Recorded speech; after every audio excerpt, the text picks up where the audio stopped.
मदन नागर जी, दिल्ली में अभी देख रहे हैं कि 100 दिन हुए हैं सरकार को बने हुए, रेखा गुप्ता मुख्यमंत्री हैं। किस तरह से आप 100 दिन देख रहे हैं कि दिल्ली की जो उम्मीद थी, क्या उस उम्मीद पे खरा उतर पा रही हैं? बिल्कुल नहीं। अच्छा। उम्मीद पे तो क्या कि पब्लिक का वो हाल है कि आज उन्हें कांग्रेस याद आ रही है। जो वादे किए थे वो कांग्रेस ने किए थे, पक्के मकान देने के, जो उन्होंने गोविंदपुरी के अंदर बना के दिखाए भी। राहुल जी ने जो है ओपनिंग करी थी, वो मकान बने हुए हैं, वो भी इन्होंने पूरे अलाट नहीं करे। और उसके बाद जो है आज जो है जंगपुरा या अगल बगल में पूरी दिल्ली के अंदर इन्होंने जो है जो यूपी मॉडल, योगी मॉडल जिसे कहते हैं, ये बुलडोजर नीति अपना रहे हैं, जो कि हमारे देश के लिए, दिल्ली के लिए घातक नीति है। अगर आदमी को उजाड़ रहे हो तो उनका बसाने का भी कुछ करो। तो ये तो जुमलेबाजी है, जुमले की सरकार है, बोल देना है और मुकर जाना है। अच्छा नागर जी, अभी तो अनुपम खेर आए हुए थे, रेखा जी के साथ में बैठे हुए थे, बातचीत कर रहे थे, 100 दिन में हमने ऐसा कर दिया, वैसा कर दिया। ये अनुपम खेर जी की तो बात छोड़ो, अभी उनकी मिसेज जी का बयान देखा होगा आपने कि वो बोलती हैं कि जो है बलात्कार, सेक्स, ये हमारा कल्चर है, इसे ना हम किसी कीमत पे ख़त्म नहीं कर सकते। तो ये तो एक टीवी कलाकार हैं, इन लोगों की बात आप हमसे ना करो तो बेटर है। वो इन जुमलेबाजों के साथ अच्छे लगते हैं, जैसे मोदी जी डायलॉग मारते हैं, उन्हीं लोगों से सीखते हैं। अनुपम खेर जी ने ही इनको डायलॉगबाजी सिखाई थी मोदी जी को, वही डायलॉगबाजी का इस्तेमाल करते हैं। इन लोगों के साथ हम लोग ना तो उनके बारे में कुछ बोलना चाहते और ना उनको हम पहले लाइक करते थे, ना आज करते। अच्छा, ऑपरेशन सिंदूर के बाद जिस तरह से आप देख रहे हैं कि सिंदूर का बड़ा जिक्र है कि घर घर सिंदूर पहुंचाएंगे, ये करेंगे, वैसा करेंगे, ये तो एक इनकी प्लानिंग थी। देखो, ये ऑपरेशन सिंदूर का नाम रखना, अब जी सिंदूर मेरी रगों में बह रहा है, ये एक प्री प्लानिंग थी। वो कांड भी इन्होंने करवाया। अभी थोड़ा हमने ये भी सुना था कि जो आतंकी हैं उनमें से 2 जो है गुजरात में छुपे हुए हैं। अच्छा। हाँ, ये भी हमारे को 4 में से 2 गुजरात में छुपे हुए हैं।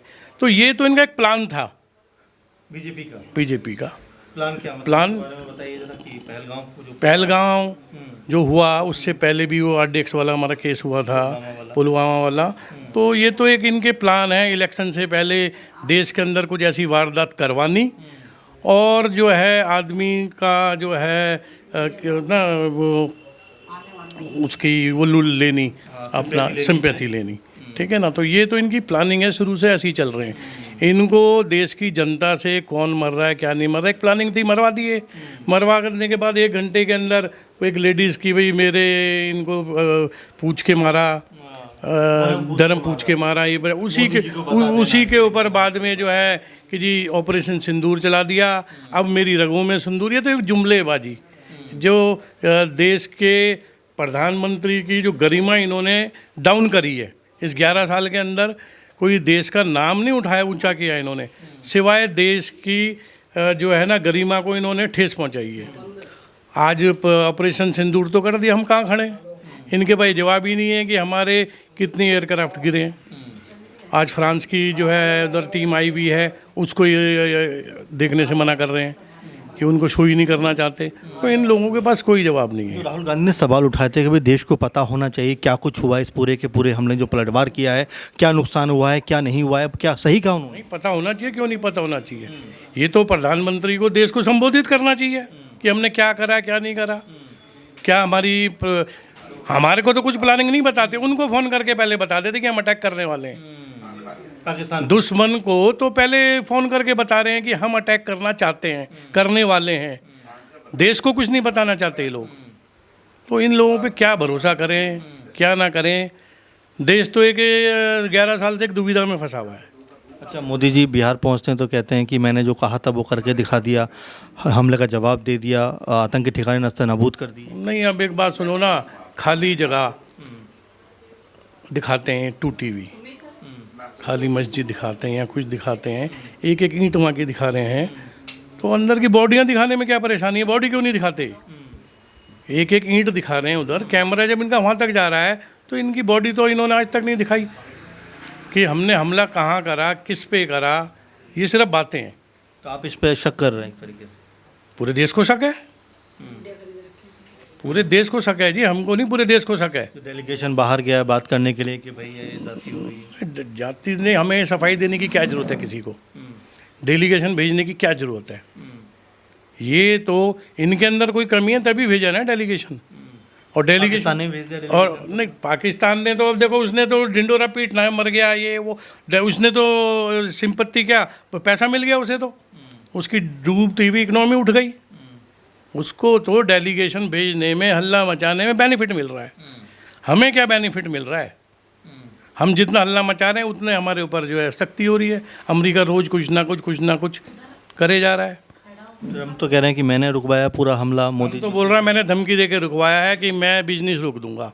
मोदी मोदी जी की रगों में सिंदूर से पहले बिजनेस दौड़ता था कि मेरी तो रगों में व्यापार दौड़ता है, आज सिंदूर दौड़ रहा है। तो इसलिए ट्रंप ने कहा बिजनेस दौड़ता है, उसने कहा मैं अपना व्यापार बंद कर दूंगा। तो मोदी जी ने अपने दोस्त को, अडानी को, कि इनका कोई काम जो है ना रुक जाए, इसलिए उन्होंने प्रेशर में आके सीज फायर कर दिया। इन्होंने देश की तरफ नहीं देखा। आज देख लो हमारे चीफ मार्शल वगैरह क्या क्या बयान दे रहे हैं कि हमारे पास तो हथियार ही नहीं है। 11 साल में इन्होंने देश की फौज को कमज़ोर किया है, बढ़ावा कुछ नहीं दिया। अच्छा, इसका फ़ायदा चुनाव में मिलेगा बिहार में लोगों को? देखो जी, मिलना तो नहीं चाहिए, बाकी तो ईवीएम का खेल है सारा। अच्छा, जनता के तो मुंह पे गालियां बकते हैं, आज भी बकते हैं। नीतीश कुमार का भी देख लेना स्पीच, पहले भी उसने बोला था नहीं चाहिए तुम्हें तुम्हारे वोट मुझको। जो नेता क्लियर बोल देता है पब्लिक से अपना सभा के अंदर कि मुझे वोट नहीं चाहिए तुम्हारे। जेडीयू के ललन सिंह भी बोल रहे थे कि मुस्लिमों को वोट नहीं मिलता है। नहीं, मुस्लिमों का वोट देखो, अब ये तो एक वो है कि हिंदू नीति, हिंदू मुस्लिम का कार्ड ही चल रहा है भाई। एक अब इनको हिंदू वोट चाहिए, तो हिंदू की संपत्ति लेने के लिए भाई हमें तो मुस्लिम वोट नहीं मिलता। तो ये तो एक डिवाइड करने की उस पे है।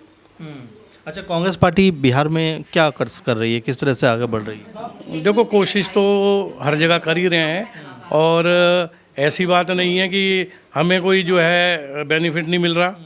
पर क्या है कि कांग्रेस तो इनका 11 साल में सिर्फ कांग्रेस टारगेट है, और कोई टारगेट नहीं है कि कांग्रेस को किस तरीके से गिराना है, किस तरीके से कांग्रेस को ख़त्म करना है, और टारगेट कोई नहीं है। इसीलिए हम नहीं उभर पा रहे हैं। खरीद फरोख्त कांग्रेस के साथ करते हैं, आज 80% इनकी पार्टी के अंदर हमारे लोग हैं कांग्रेस के।